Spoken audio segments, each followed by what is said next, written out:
தமிழகத்திலே இன்றைய தினம் வெளி மாவட்டங்களிலிருந்து வருகின்ற உணவுப் பொருட்களை, நிவாரணப் பொருட்களை அகில இந்திய அதிமுக ரவுடிகள் ஜெயலலிதா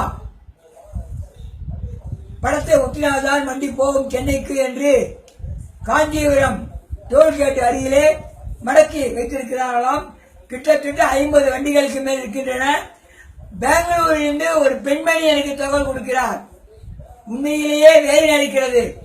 ஜெயலலிதாவின் ஆட்சியா இல்லது தமிழக அரசின் ஆட்சியா நடக்கிறது தெரியவில்லை.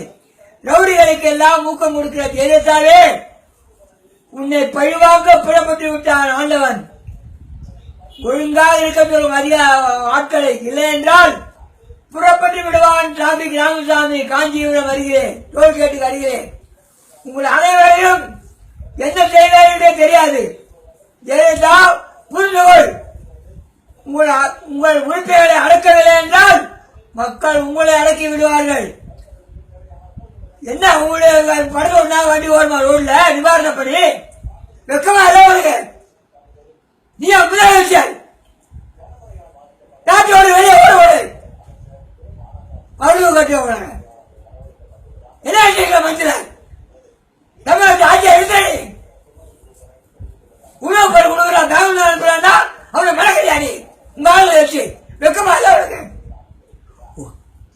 உடனடியா 60 நேரம் தேவை. இதே கோபாலத்தை வந்து நான் பண்ணுவேன், கைதா பண்ணுவேன். காவல்துறை அதிகாரிகளே புரிந்து கொள்ளுங்கள். இன்னும் 1/2 மணி நேரத்தில் ராமசாமி சென்னையில் கிளம்பிடுவான். எந்த டோல்கேட்டில் அதிமுக கொள்ளடிக்கிறார்களோ அவளை மனக்கொள்ளைக்கு கிளம்பி விட்டான் என்று புரிந்து கொள்ளுங்கள். உடனடியாக அந்த மகன்களை அனுப்ப வேண்டும். உணவுப் பொருள் மக்கள் அவதிப்படுகிறார்கள். சைதாப்பேட்டை, ஜாகர்பேட்டை எல்லாம் காலையில பார்த்து வந்திருக்கேன். ரொக்கம் கட்ட அதிமுக தொண்டர்களே, அதுக்கெல்லாம் அவளுக்கு இங்க பிச்சை போகியா? ஏன் ஜாலியா போட மறக்க வரீங்க வண்டியெல்லாம்? உங்க ஊர் கட்ட விடுறாங்க. ரொக்கம் கட்டவன அகில இந்திய அதிமுகவா பொறுக்கி திமுகவா? உடனடியாக அவர்களை அங்கிருந்து நிறுத்தவில்லை என்றால் காவல்துறை நிச்சயமாக டிராபிக் கட்டளையிடுவோம் என்பதை ஒட்டப்பட்டு இருக்கிறேன். ஜெயலலிதாவே புரிந்துகொள். மக்களை மதிக்க கற்றுக்கொள். உங்களுடைய உறுப்பினர்களை அடக்கி வை.